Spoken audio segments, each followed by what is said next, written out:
وعلى محمد كما صليت على إبراهيم وعلى آل إبراهيم إنك حميد مجيد. اللهم بارك على محمد وعلى آل محمد كما باركت على إبراهيم وعلى آل إبراهيم إنك حميد مجيد. أعوذ بالله السميع العليم من الشيطان الرجيم. بسم الله الرحمن الرحيم. إذا زلزلت الأرض زلزالها وأخرجت الأرض أثقالها وقال الإنسان ما لها يومئذ تحدث أخبارها بأن ربك أوحى لها يومئذ يصدر الناس أشتاتا ليروا أعمالهم فمن يعمل مثقال ذرة خيرا يره ومن يعمل مثقال ذرة شرا يره. صدق الله العلي العظيم وصدق رسوله الكريم. قال الله تعالى في شأن حبيبه إن الله وملائكته يصلون على النبي يا أيها الذين آمنوا صلوا عليه وسلموا تسليما. اللهم صل على سيدنا محمد النبي وآل وسلم. قرآن مجید فرقان حمید 20واں پارہ سورہ زلزال کی آیت مبارکہ تلاوت کی. ارشاد باری تعالیٰ ہے اذا زلزلت الارض زلزالها. جب پوری زمین زلزلے کی شدت سے ہلا دی جائے گی. واخرجت الارض اثقالها اور زمین اپنا تمام بوجھ باہر نکال کے جو کچھ اس کے اندر ہوگا. وقال الانسان ما لها اور انسان کہے کہ اسے کیا ہوا ہے. یومئذ تحدث اخبارها اس دن زمین اپنے تمام خبریں بیان کر دی. بأن ربك أوحى لها کیونکہ آپ کے رب نے اسے حکم دیا. یومئذ یصدر الناس أشتاتا ليروا أعمالهم. اس دن لوگ مختلف آواز میں لوٹیں گے تاکہ انہیں ان کے اعمال دکھا دیے جائیں. فمن يعمل مثقال ذرة خيرا يره. تو جو ذرہ برابر نہیں کرے گا وہ اس کا صلہ دیکھے گا. من يعمل مثقال ذرة شرا يره. اور جو ذرہ برابر برائی کرے گا وہ اس کا عذاب.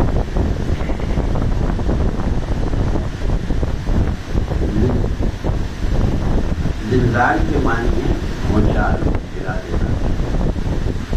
آیت مبارکہ کی نام یہی ہے. اور صرف ہلا دینا ہی بہت زور سے جھنجھوڑ دینا جس سے دھڑس جائے گا.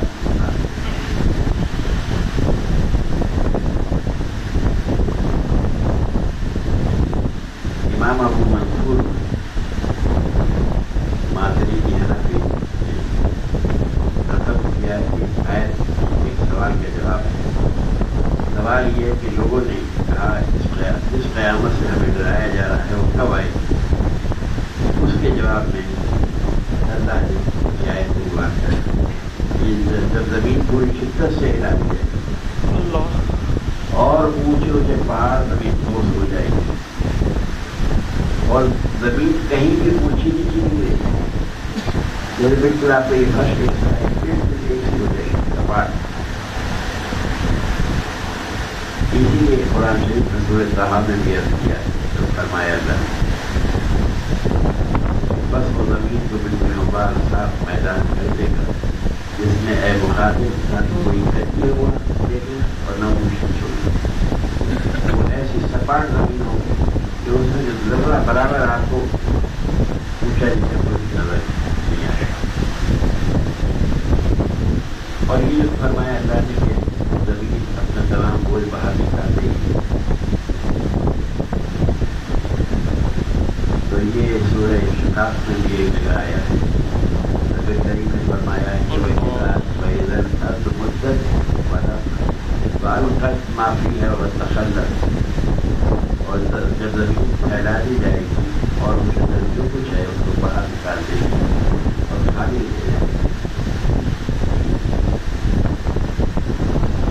زمین میں جو بھی کچھ ہے پورے پہاڑ ان سب کو لے کر کے اللہ تعالیٰ زمین کو صاف اور ہموار کر دے گا. کسی قسم کی اونچ نیچ نہیں ہے. اور جو زمینیں مردے دفن ہیں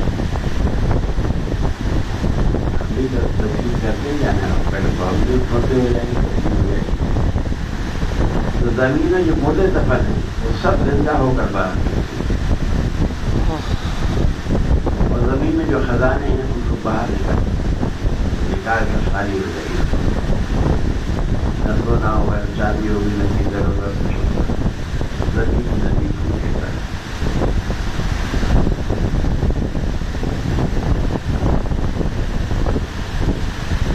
آپ سوچیے اس بات کو،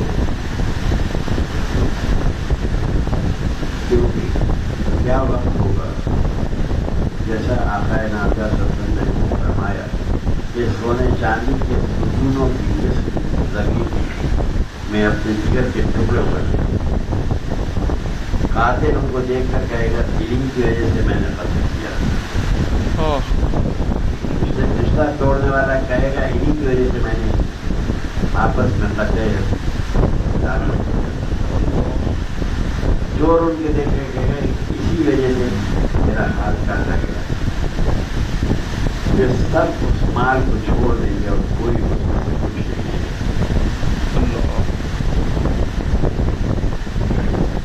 اور ایک بات یہ بھی ہے کہ جب پہلے سورج پھونکا جائے گا اور تمام زمین میں زبردست نظر آئے گا تو ہر انسان خواہ وہ مومن ہو یا کافر وہ زمین کو ڈھلستے ہوئے دیکھ کر یہ کہے گا کہ زمین کو کیا ہوا ہے.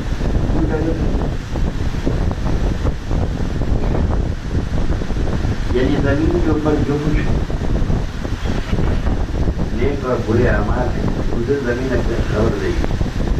جو ہم نے کیا ہے تو زمین سے رہتے ہوئے یہ مخبر ہے ہماری، یہ ہماری خبر دے گی. جو بھی نیک اور بد اعمال کیے ان سب کو بیان کر دے گی.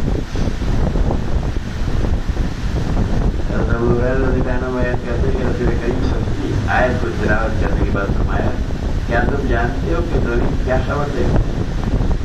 صحابہ نے کہا اللہ اور اس کے رسول کو ہی جاتا ہے. آپ نے فرمایا اس کی خبر یہ ہے کہ وہ ہر بندے اور بندی کے متعلق یہ بتائے گی کہ اس نے فلاں دن زمین میری پشت پر یہ کام کیا تھا، فلاں دن یہ کام کیا تھا.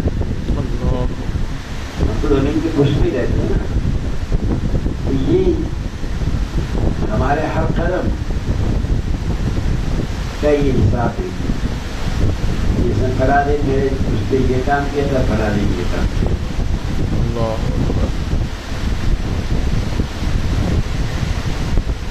اور یہ بھی یاد رکھیے کہ رب کریم عظیم زمین کو اس دن حیوان ناطق بنا دے گا، پھر وہ کلام بھی کر دے گا. اللہ تعالیٰ اس میں کلام پیدا کر دے گا. اس سے جو چیز صادر ہوگی وہ کلام کے قائم ہوگا. اور یہ جو فرمایا رب کریم کیونکہ آپ کے رب نے اس کو حکم دیا یعنی زمین ان دن لوگ احوال میں لوٹیں گے تاکہ انہیں ان کے اعمال دکھا دیں. تو جو ذرہ برابر نیکی کرے گا وہ اس کا صلا دیکھے گا، جو ذرہ برابر برائی دیکھے گا وہ اس کا عذاب سکے گا. یعنی زمین جو خبریں دے گی وہ اللہ کے حکم سے دے گی. اب سوچیے زمین کتنی ہے اور سمندر کتنا ہے اور اللہ کی مخلوق کتنی ہے. وہ شخص چاہے آگ سے گر کے مرا ہو، چاہے جہاز سے گر کے مر گیا ہو، چاہے سمندر میں ڈوب کے مر گیا ہو، اللہ تعالیٰ سب چیزیں سپاٹ کر دے گا زمین کو. اور وہ شخص کہیں بھی مرا ہو، جیسے پچھلے دنوں کچھ لوگ گئے تھے سمندر کے اندر جہاز سے وہ سب کے سب مر گئے، ان کا کوئی پتہ نہیں چلا. تو وہ لوگ بھی جب زمین پاٹ بھی جائے گی، سپاٹ کر دی جائے گی تو وہ لوگ بھی اسی زمین سے نکلیں گے، کیونکہ سمندر تو ہوگا ہی نہیں اس وقت. سے اور پھر زمین وہ بھی ایک سے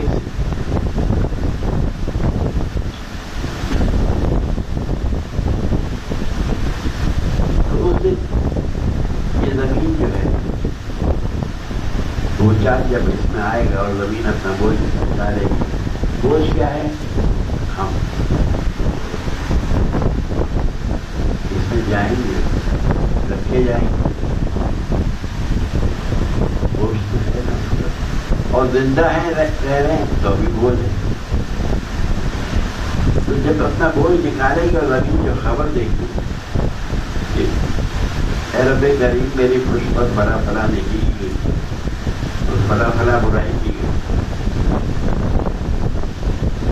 اور تو یہ تمام امور اللہ تعالیٰ کے حکم سے واقع ہے.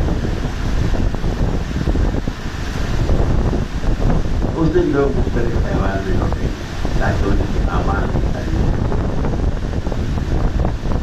یعنی حساب کے بعد دائیں ہاتھ والے جنت کی طرف, بائیں ہاتھ والے دوزخ کی طرف روانہ ہو. ابو ہریرہ رضی اللہ تعالیٰ عنہ بیان کرتے کہ نبی نے فرمایا قیامت کے دن ہر شخص اپنے آپ کو ملامت کرے, ملامت کر رہا ہو. جو نیکوکار ہوگا وہ یہ کہے گا میں نے زیادہ نہیں کیے کیوں نہیں, اور جو اس کے علاوہ ہوگا وہ کہے گا میں نے گناہوں کو ترک کیوں نہیں.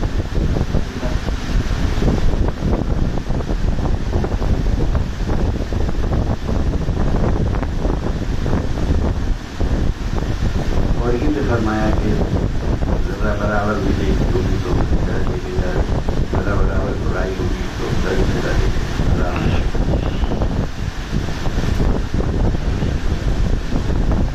حدیث مبارکہ میں یہ ہے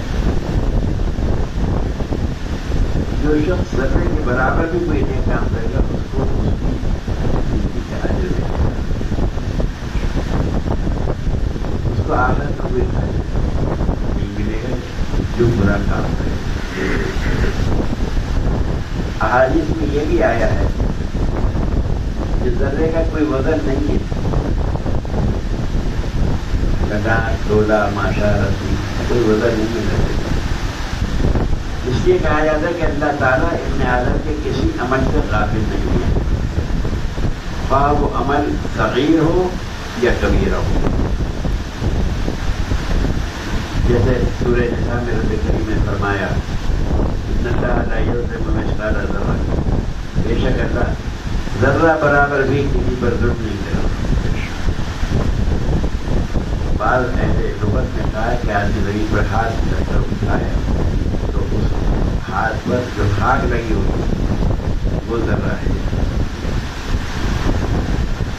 بعض علماء نے اس کی تشریح کی ہے, مگر حقیقت یہ ہے کہ اس ذرے کا وزن جو ہے وہ ہمارے بیان سے باہر ہے.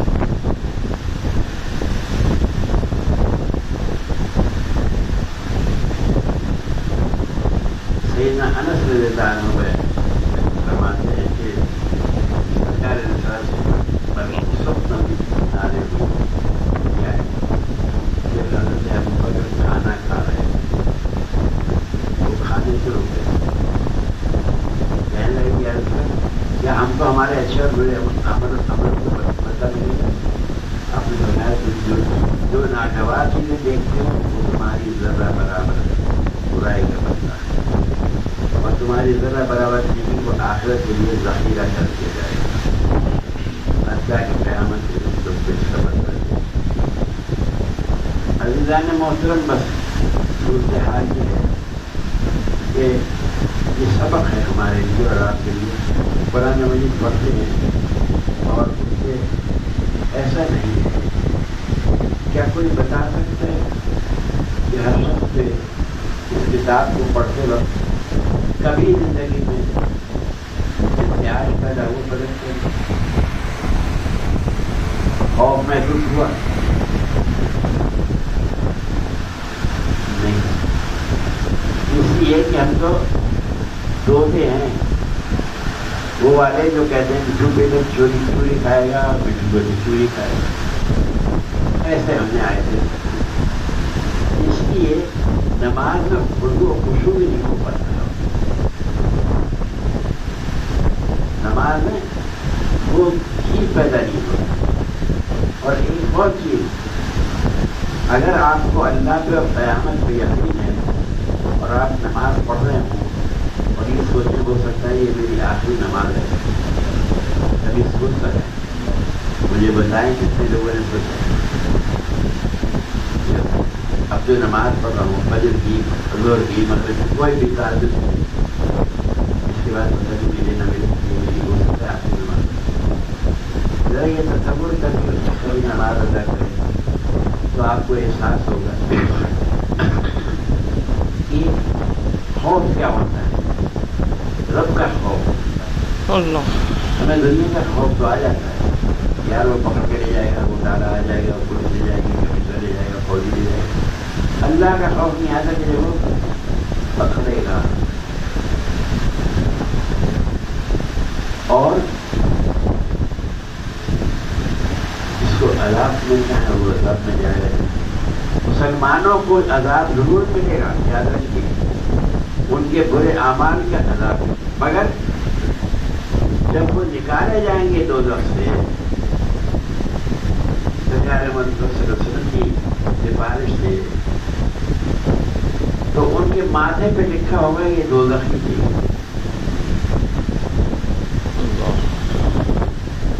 تو لوگ کہیں گے یا رسول اللہ صلی اللہ علیہ وسلم اس کو بھی مٹوا دیں، بہت شرمسار ہے تو ان کو ایک خاص نہر پہ لے جایا جائے گا جہاں میں ڈبکی دے کے نکالا جائے گا. تو ان کا چہرہ منہ سے بنے. ہم کبھی اپنے اعمال کو دیکھیں، ہم اپنے اعمال سے بہت خراب ہیں، ہم اپنے اخبار سے خراب ہیں، ہم اپنے اشغال سے خراب ہیں. نہ شغل اچھا ہے، نہ اعمال اچھے ہیں، نہ گفتگو اچھی ہے.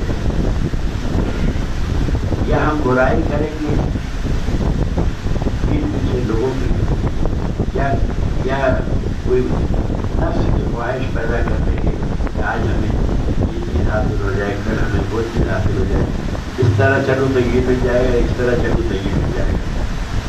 کبھی یہ نہیں سنو کہ اس طرح چلوں یا اس طرح چلوں تو خدا مل جائے گا. یہ سوچیں کبھی خدا کی کوئی شکل تو نہیں ہے، مگر اللہ اس کی ہستی وہ ہے جو انسان سوچ نہیں سکتا.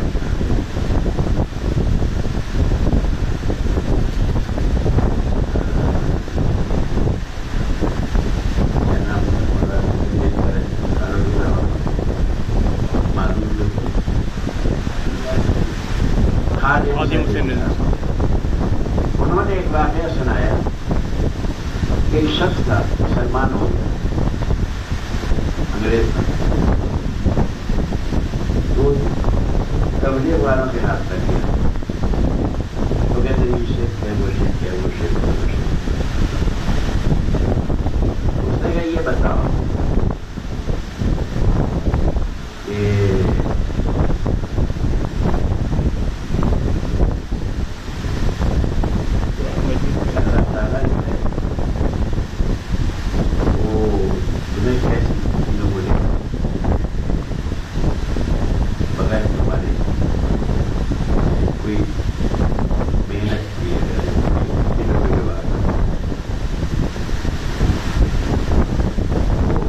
تعریفیں کرنے لگے. اتحاد سے وہ لوگ دادا صاحب کے مزار سے جڑے. تو اس شخص نے کہا یہ کیا ہے؟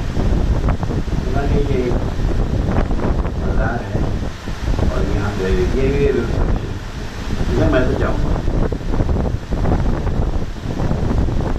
وہ گیا اور ابھی کسی شخص سے ملا، سلام دو، کوئی صاحب نے دروازے سے ملے، انہوں نے خراب کی اس کے ساتھ اور کہہ دیا آپ خیریت کیا حال ہے. کچھ دیر میں انہوں نے یوں ہاتھ کیا اور شاید کی آج اسے پیش کر حیران. میرے بتائے میں کیوں حیران ہوں؟